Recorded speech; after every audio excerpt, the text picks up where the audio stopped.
Là où ça bouge, nous allons parler de chansons sans frontières, nous allons évoquer les musicales du bocage. Mais commençons par des nouvelles des petits gars de l'électro, les Deux Canets Superpose, qui a sorti son nouvel album et c'est déjà un carton, salué par toute la critique. Et puis également son complice, Fakir, qui a donné un concert extraordinaire.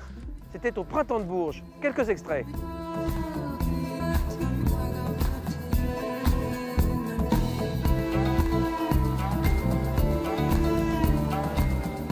On retrouve maintenant Pauline et Mathieu pour parler de chansons sans frontières. C'est où et quand? Demain, vous avez rendez-vous à 19h30 au BBC à Hérouville pour la grande soirée des chansons sans frontières, car de là, vous allez décoller en Algérie, au Cameroun. C'est un peu la soirée des 1000 et une nuits. C'est la soirée qu'on a appelée 1000 nuits en une, parce que c'est une soirée avec plein de princesses et avec des princes aussi. Les princesses, c'est Sherazade.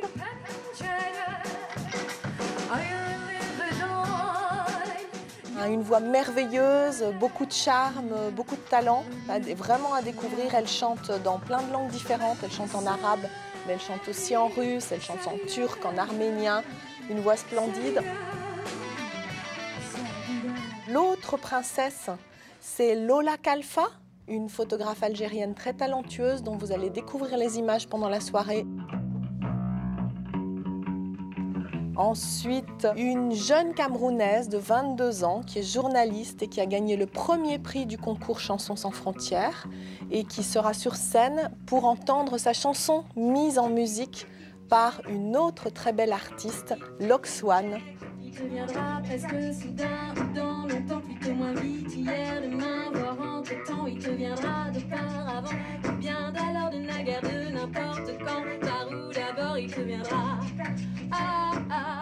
Puis la fin de la soirée, c'est l'explosion, c'est l'Orchestre national de Barbès, c'est 11 musiciens sur scène. On va danser.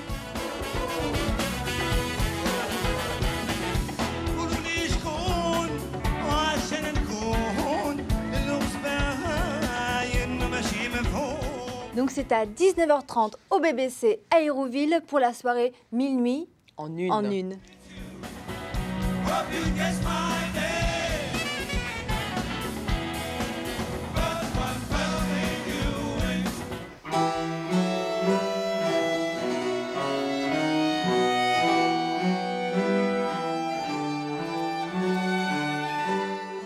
Là où ça bouge, en plein cœur du bocage normand, avec une initiative originale, amener la musique classique dans les territoires normands.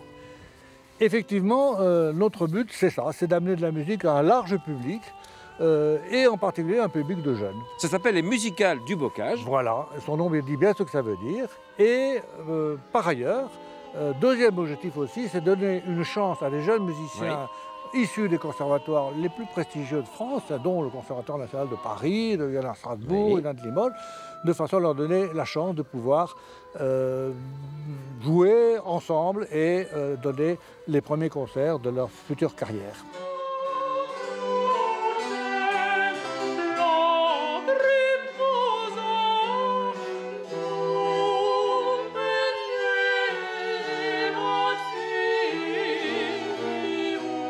Deux événements à vous signaler. Tout d'abord, demain, à la médiathèque de Condé-sur-Noireau, rencontre entre les musiciens et des jeunes. Voilà, des jeunes qui ont une petite formation musicale, mais pas forcément. Il y aura d'ailleurs le public également, les parents, et comme ça, de façon à avoir une rencontre très libre entre les musiciens pour expliquer leur musique, jouer un petit peu, voilà.